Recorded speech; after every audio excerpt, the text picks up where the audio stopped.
Hello, everyone. Welcome. It's that time again. It is this week's episode of Everyday Enlightenment. I have another fantastic question that I'm going to get to. Before we get to that, I want to make sure everyone is aware of my upcoming live course. It's called Self Mastery: What Exists Beyond Enlightenment. And yes, there is much beyond enlightenment. This is going to be taught live over 4 months. It's going to be absolutely fantastic. You're going to learn things that you have never heard before, ever, ever, ever. And I can't wait to share this with you. Um, there's going to be a whole bunch of added features in there. There's a 1 hour webinar that you can check out right now. It's one of the videos within my YouTube channel. Take a look at that. There is still time, depending upon when this particular episode gets uploaded. Right now, as I'm filming this, there is still time to register for the course. There's a payment plan. This is completely life altering. This information, this wisdom, this knowledge is not taught here. Rarely is it ever taught here, and rarely ever is this state of consciousness actually embodied. And I want you to take full advantage of it. I want to see you during the online course. It's going to be absolutely incredible, absolutely life altering, and a lot of fun. A lot of fun. Just the energy transmission that you're going to receive by us doing this live is going to alter your frequency and your vibration. Okay, check out that video. Self Mastery: What Exists Beyond Enlightenment. That's coming up at the end of July, so register now. Okay, let's get to this fantastic question. All right, so let me just bring this up here on my computer. Okay, let's get right to it. Hi, RJ. Thanks for your enlightening videos on healing. Always uplifting to watch. I have questions about what kind of food/diet is needed for healing. What did you eat at the time to reverse paralysis? I know you talk about fasting too. How can we do it ourselves? Okay. And that's from Yvonne. Yvonne, okay. Great question. Talking about diet and food. Let me just move that off my screen. Okay. Diet is not a universal thing. Okay? One size does not fit all. Okay? We all need to start to understand this, right? The diet that works for RJ might not be the diet that works for my neighbor. And the diet that works for my neighbor might not be the diet that works for their dentist or whoever, right? Okay. It really has to do with the genetic entity or the physical body. Okay, I'll give you an example. I became vegan for years. Okay, because I clearly did not want to participate in the suffering of animals if I could help it. Right? Okay, so I did that for years. I actually feel that made me far sicker. Okay, I feel that I was imposing, and just hear me out. I was imposing something upon my body in a way that my body didn't work best with it. I was imposing this idea or this feeling that I had about not wanting animals to suffer. And of course, that makes perfect sense, right?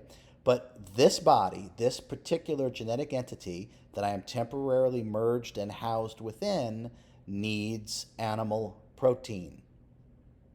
Period. It does. Okay? And without going into on and on and on about my diet, I eat fish and some chicken. Rarely do I eat red meat. I view red meat as medicine, right? If I'm really low energy and I need medicine, I'll have red meat and I can actually feel that vitality.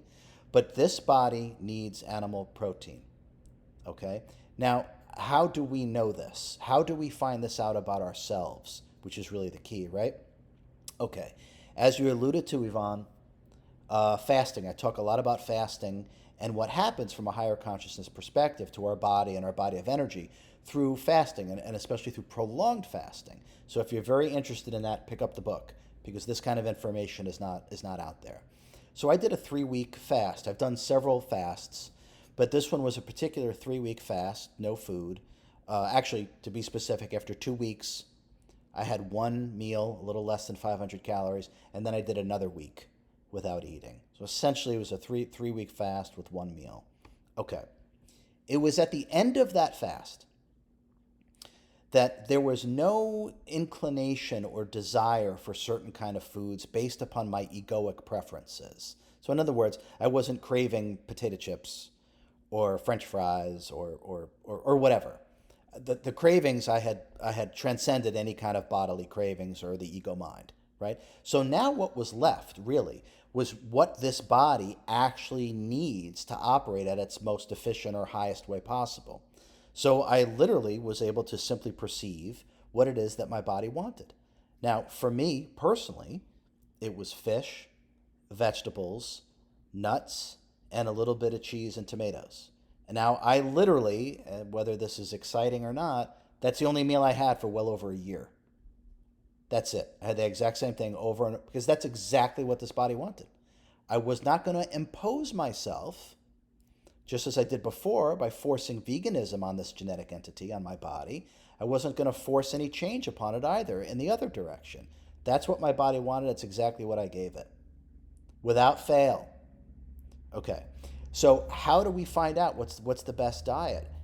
You're going to have to start to break the cravings in order to understand what it is that your body really wants. I'm not telling you have to fast for 3 weeks. That is not what I'm saying. But I do think you have to fast for a certain period of time in order to transcend your habits. Craving the salty snack at night or craving the juicy hamburger. You have to get past that in order to really know what the body actually wants to operate with the most efficiency, with the greatest health. That's really the way to do it. You can also look into looking at your blood type. I think that's a good, I forget the name of the book, but I feel that that's a very good direction. Fasting and then listening to what your body wants is the best, okay? But eating according to your blood type will put you in the right direction. Fasting will actually bring you clarity, true clarity about what to eat and when to eat it, how much of it, etc., etc., etc. Now, what did I do during the actual healing process of being completely paralyzed to not paralyzed at all? It was mostly vegetables, with some fish and some chicken. Some of that had to do with what was being offered while I was in the hospital rehab for a couple of months. So I was actually the one person, believe it or not, who was allowed to have their meals prepared and brought in. So they made an exception, I think just because I'm so odd, and also because the results that I was getting, I don't think they wanted to mess with it. My diabetes was disappearing, everything was disappearing, so I guess they were just like, well, whatever you're doing, RJ, keep doing it. If you want to bring in your meals, go ahead and have your meals brought in. So, but that has to do with a level of detachment and self-awareness. So you need to find out for yourself. Break your cravings. Okay? The only way to do that is to fast. And I don't mean something crazy. I'm not talking about weeks. Okay? But a good 24 hours, 48 hours, 72 hours. 72 hours is a magic point. Okay? You can build up to that too. You don't have to start that way. But then you'll know what your body really wants. And you won't be feeding it stuff just based upon your ego, about soothing yourself, pleasuring yourself with food. Okay? Body doesn't want that. Okay, so the diet is different for everyone. It's not one size fits all, and it's up to you to find out what works best for you. Okay? It's individual. It's based upon the genetic entity. It's based upon the body itself. Okay. Yvonne, great question. Thank you very much. I appreciate it. Everybody, send in your questions to me via email, rj@ascendthefrequencies.com. Don't put the question in the comments because it's too hard for me to keep track that way. Just send me the email. But I do love your comments within there. Like and subscribe, and please share these videos. Share them like there's no tomorrow. The world, the population needs this understanding. It needs this vibration. It needs this information. Okay? Thank you so much. Thank you for being here. I look forward to seeing you again next time with our next episode of Everyday Enlightenment. And until then, be well.